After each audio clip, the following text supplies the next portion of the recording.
bloque de MBD Noticias, 14 grados en estos momentos en Montevideo, y ya recibimos con muchísimo gusto a dos integrantes del Centro de Tierras de Vivienda y Hábitat y también integrantes del consultorio que trabaja ese tema en la Facultad de Arquitectura y Diseño. Estamos recibiendo a la docente Lucía Anzalone y Belén Vila, estudiante y también docente, ¿no?, de grado 1. Bueno, gracias por venir y bueno, queremos saber un poco de los proyectos que ustedes están trabajando. Gracias. En primer lugar, ¿cómo es este consultorio? Porque esto surgió a partir de una charla que dieron en la Facultad de Arquitectura y también es dar a conocer ese proyecto. ¿Cómo trabaja ese consultorio de viviendas y hábitat focalizado además en los barrios, ¿no?, de Montevideo, del área metropolitana, ¿no? Sí, bueno, muchas gracias primero por la invitación. Para nosotros es un gusto poder participar y también ayudar un poco a difundir lo que se está trabajando. En este caso, sí, participamos desde el Centro de Vivienda y Hábitat de la Facultad de Arquitectura y uno de los proyectos principales en la línea de extensión.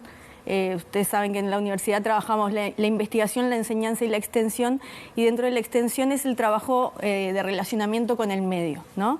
El proyecto del consultorio surgió en el año 2020 como un proyecto de la línea de extensión que articula diferentes espacios de la universidad. O sea, no está solo la Facultad de Arquitectura, está y surge también desde el Programa Integral Metropolitano, que es un programa también de desarrollo de trabajo en territorio de la universidad, en conjunto con integración del APEX Cerro, que es otro programa también histórico de la universidad, y otros servicios como ha sido en algunos momentos trabajo social, como es actualmente psicología.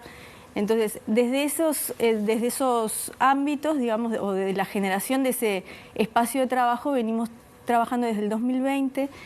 Surgió esto un poco en contexto de pandemia y en cuestionarnos o plantearnos qué tipo de vivienda era en la que nos estaban proponiendo quedarnos en casa, ¿no?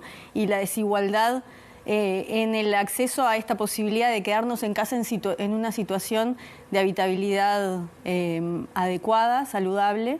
Entonces, un poco motivado por esa condición fue que se empezó a trabajar con dispositivos que ya existían, como son estos que estábamos mencionando. ¿Y cómo fue ese relevamiento? Porque estamos hablando de un momento casi de encierro, el quédate en casa.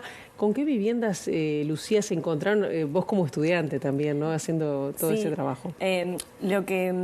Al trabajar en territorios donde la universidad ya estaba vinculada y había como ya construido vínculos con colectivos sociales, organizaciones barriales, ya esos casos surgían de ese vínculo que estaba construido y se abordaban esos casos que la organización derivaba al equipo docente y al equipo de estudiantes.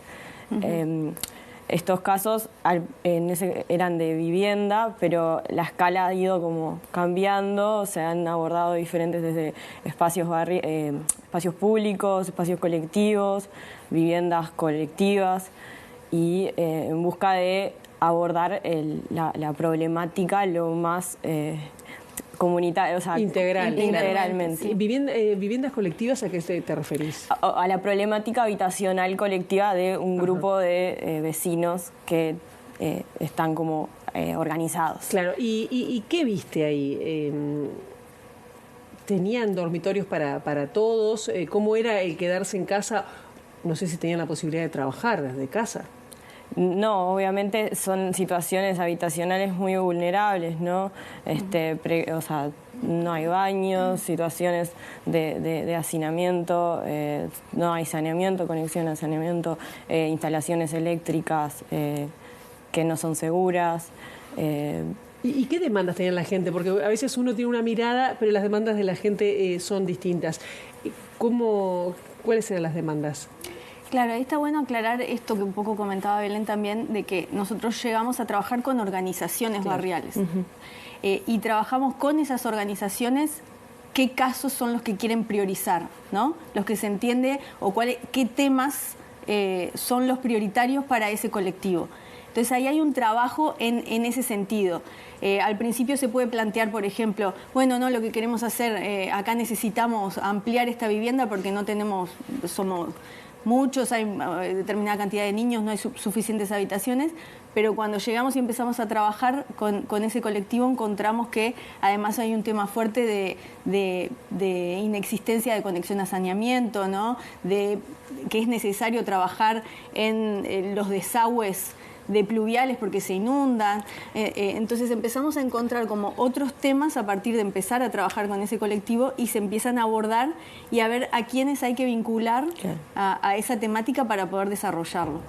Ese es como el abordaje desde la extensión crítica, ¿no? Donde, bueno, el colectivo plantea una necesidad, pero en conjunto con el equipo docente, el equipo de estudiantes, se construye esa demanda y ese proyecto que soluciona esa demanda.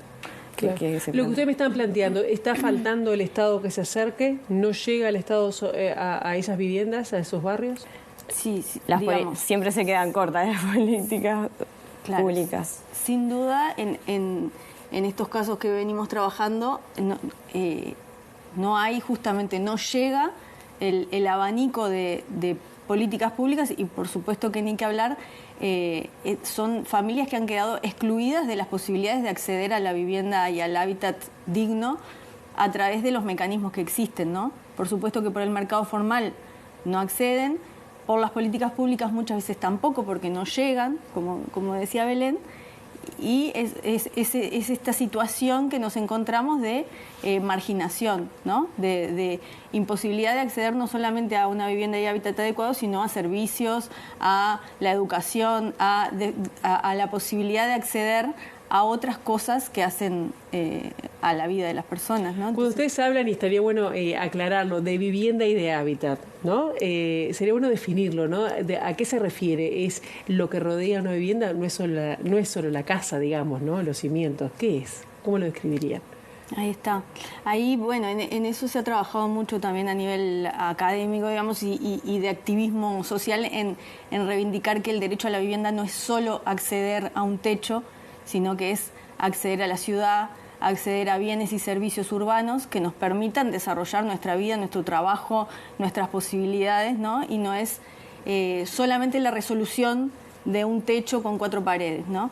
Y en eso también entendemos que hay un acumulado en el saber, digamos, de la universidad trabajando en territorio que podría, o digamos que entendemos que sería positivo que se tomara en cuenta cuando se piensan las políticas de vivienda, porque también hay muchos paradigmas, digamos, que han sido ensayados y que se ha visto que son, de alguna forma, que tienen consecuencias negativas. Por ejemplo, ¿no?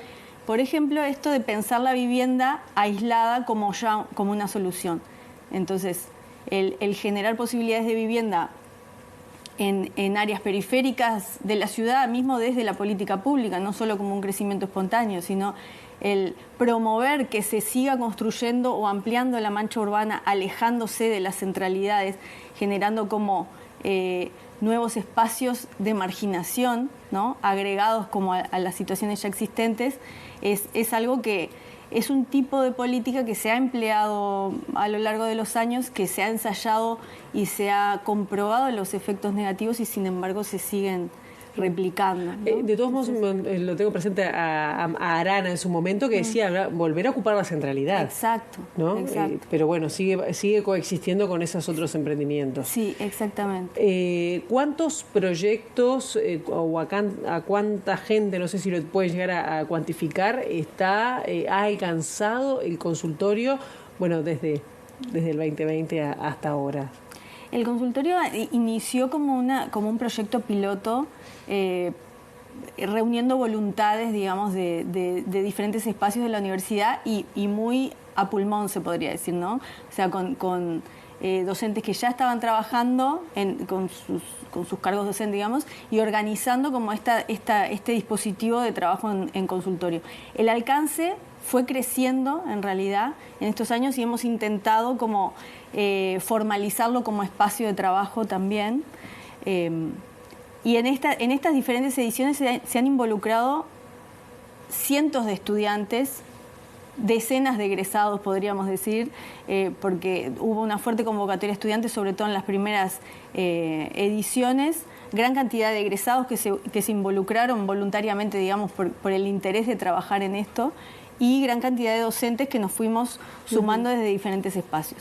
Equipos operativos, en cada edición han habido alrededor de 20 equipos operativos trabajando en diferentes casos en cada intervención y de diferentes escalas. Como decía Belén, en algunos casos son viviendas, en otros casos son espacios públicos o son salones comunales o son... Siempre en Montevideo.